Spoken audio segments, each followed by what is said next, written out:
Hello friend, it's Jayma here. I'm so glad you've joined me. I have a double page scrapbook layout for you today, and I'm going to be documenting a fun night out having dinner and drinks and dessert in Mexico. So here are the photos I am using. As you can see, there are quite a few bright colors. So I'm going to be using the bright celebratory Sips Designer Series paper and scrapbook kit. And I have a very exciting announcement that the creative design team has a brand new 12 by 12 sketchbook out. This is the fourth in our series of 12 by 12 sketchbooks, and we also have some 6 by 8 and 8.5 by 11. So I am thrilled to have some new sketches to play with, and this is the one I've chosen for my layout. I was really drawn to the interesting border that's around the sketch. As you can see, it's just around 2 sides of each page, and I thought that was really interesting. And I also liked how it had several opportunities for different patterns behind the paper. We've got the 3 different patterns back there. So I've pulled out several of the different patterns from this pack that could work. As you can see, there are quite a few of them that could work. So I'm going to be auditioning them and deciding which ones I like and which ones I don't. So I've got the photos arranged differently than the sketch though.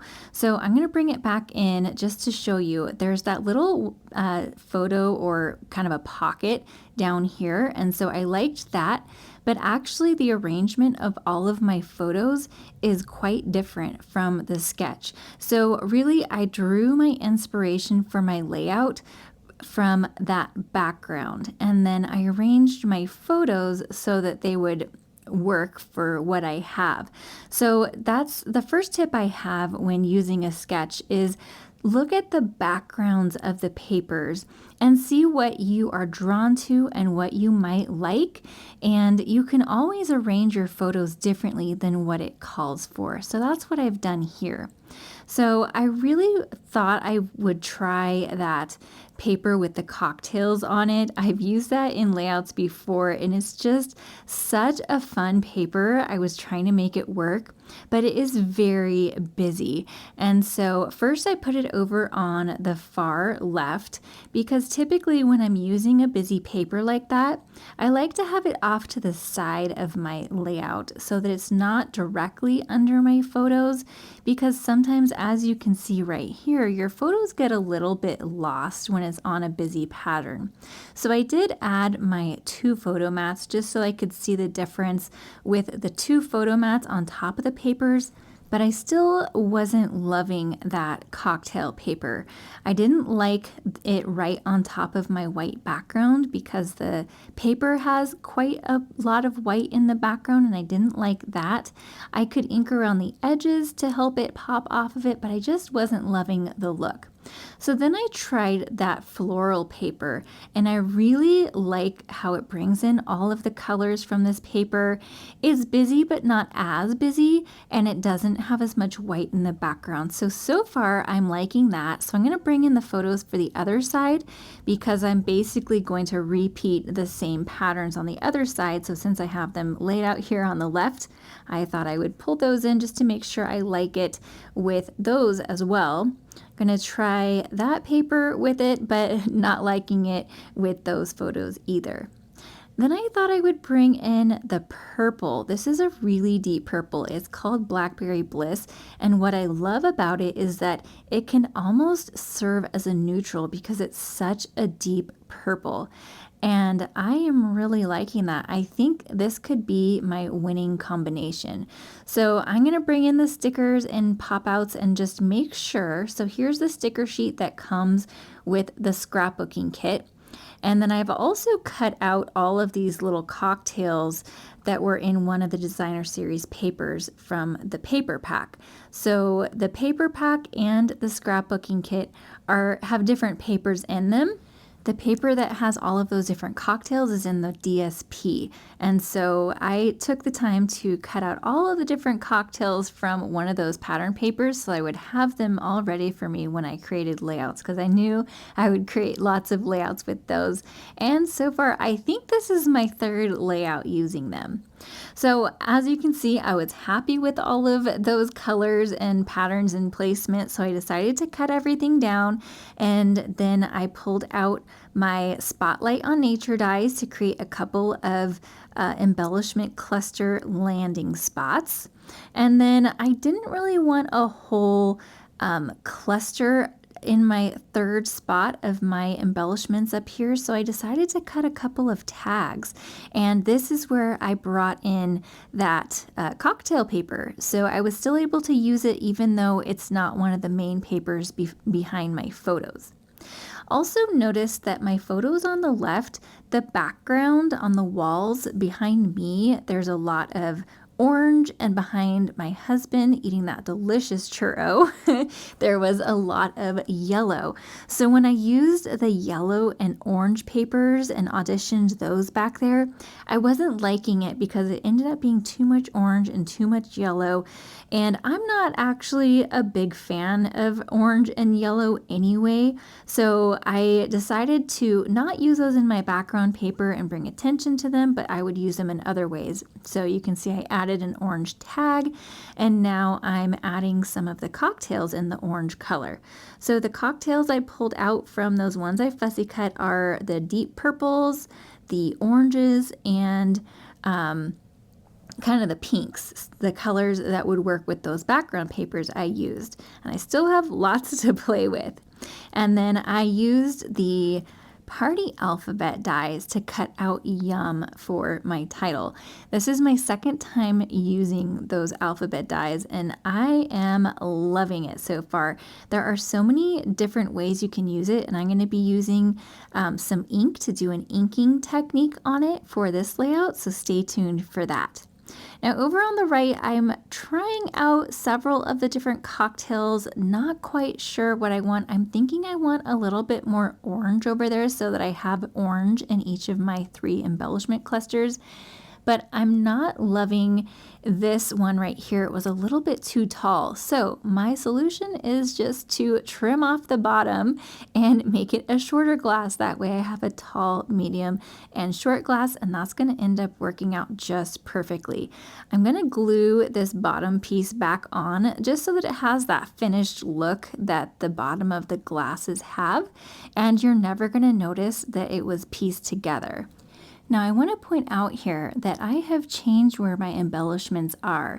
In the original sketch, they are called to be in the 2 lower areas where I have them, but because I changed the arrangement of my photos, I had to change the placement of my 3rd embellishment cluster.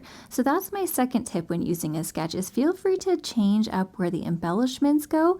A lot of times a sketch will give you a jumping off point or suggestions, but that doesn't mean that that's the only place where you can put something.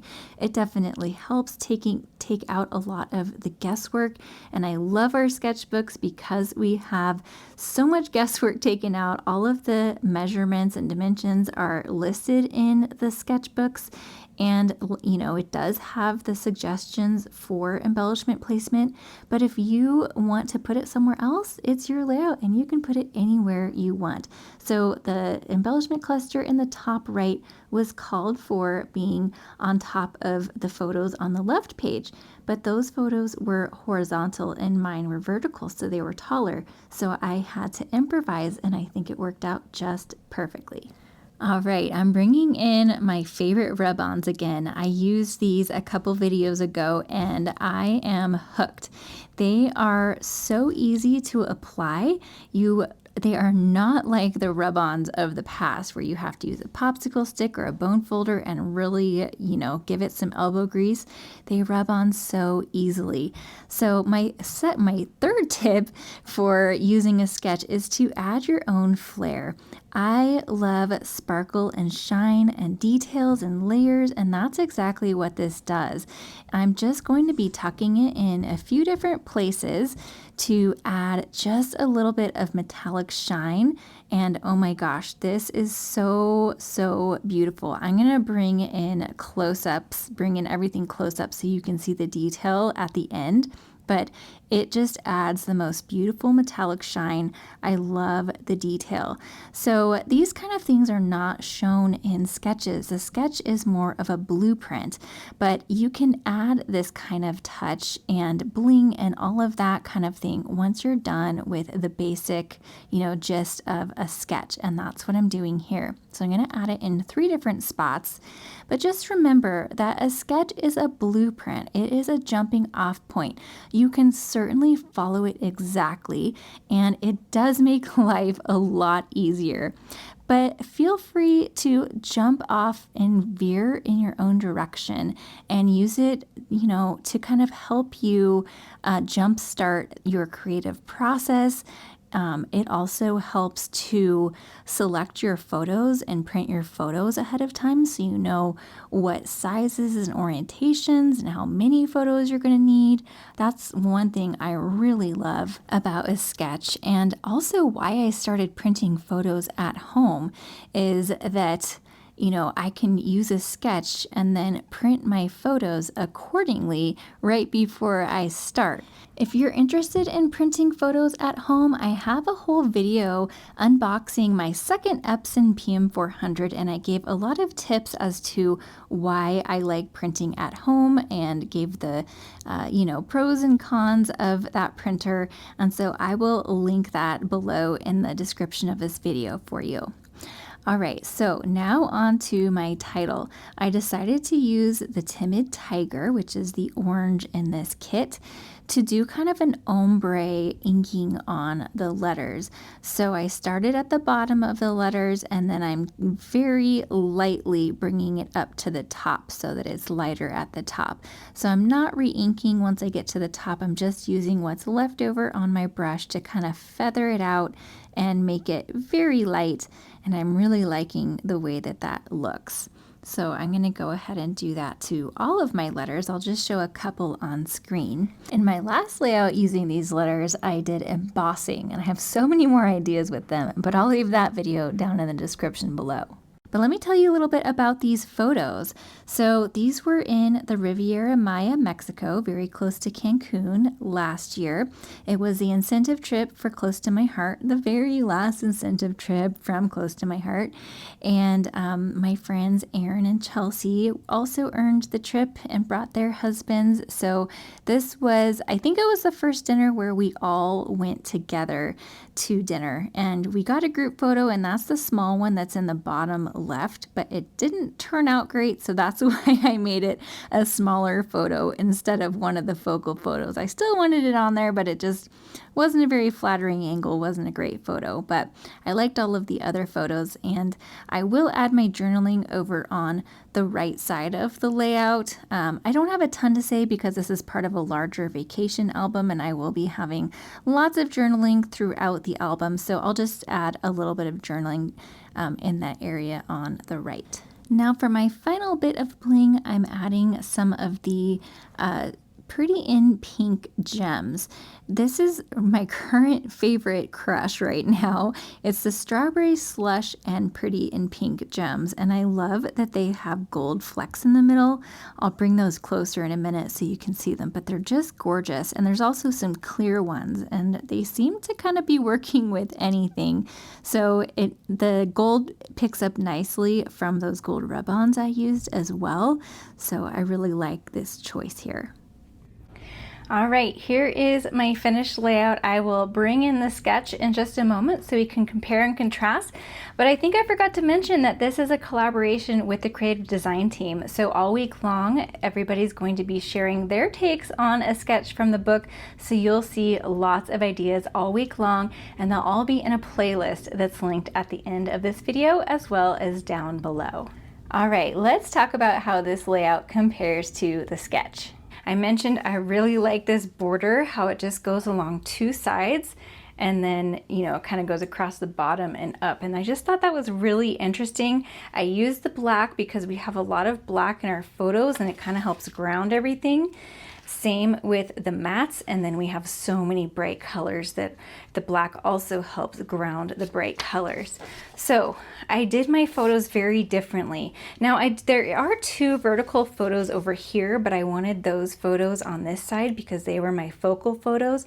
So I kind of just flip-flopped those, and then this is in the same spot as this little pocket here, which, by the way, this would be really fun. I love that this is a pocket and you could stick either journaling in there or more photos. And then over here, I've done this side totally differently. I had several photos, several more photos I wanted to use in different orientations. So I just created a grid with some 4x4 and 3x4 photos. And I mentioned the embellishment cluster should have been up here, but I had to improvise. So I moved it over here, and I still have that visual triangle there, and it works perfectly. So think of your sketches as a blueprint. You know, I mentioned just look at the background. That's mainly what I was doing. I really loved these 3 strips on each side in the background and that fun outline. But then I just rearranged my photos. You can also rotate or flip a sketch. Whatever your heart desires. This is just a great jumping off point. Or if you are someone who just really loves to follow directions and you don't want to think about it, you just want to do it, then all of the dimensions are down below the photo, the images, the graphics, so you can just follow along and follow it exactly.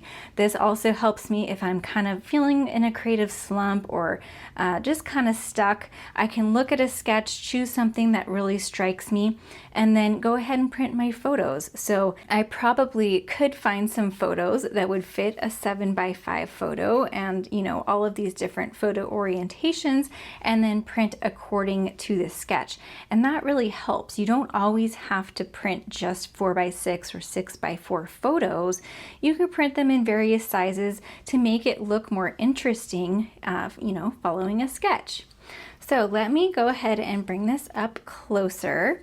So here is that fun detail from the rub-on. I love these rub-ons so much. You get 4 sheets of gold and 4 sheets of silver, and there's 2 different sheets. So you get 2 of each sheet. And so there's quite a bit of them. And then hopefully you can see that these little pink gems have some gold flecks in the middle. They're really, really pretty in person. Now I did do white on white, and I thought about inking behind here, but I didn't want to add even more color. And I think that in person, this white on white stands off enough. I didn't think that it really had to have something behind there.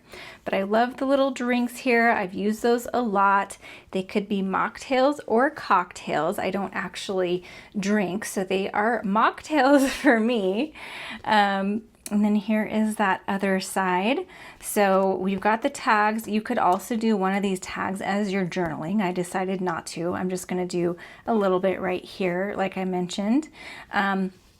And then I had this floral piece that was in the scrapbooking kit. The scrapbooking kit comes with a bunch of pop-out die. I just sound like I had a Canadian accent. Pop-out die cuts that they're like this, and I wanted something else in this kind of pinky purpley color up here, so that fit the bill perfectly. I didn't like having another drink up there, but that was perfect. If you haven't seen all of the new scrapbooking kits that came out in the annual catalog, I do have a in-depth video showing all 4 of those kits if you want to see exactly what's in them, and I will link those down below as well. And then here is that last little cluster. So if you're interested in purchasing this sketchbook, I will have it linked down in the description below. It's at cdtcreatives.com, and all of our sketchbooks are instant digital downloads. Also linked down below is the playlist for all of the Creative Design Team videos, and it's also here on the right.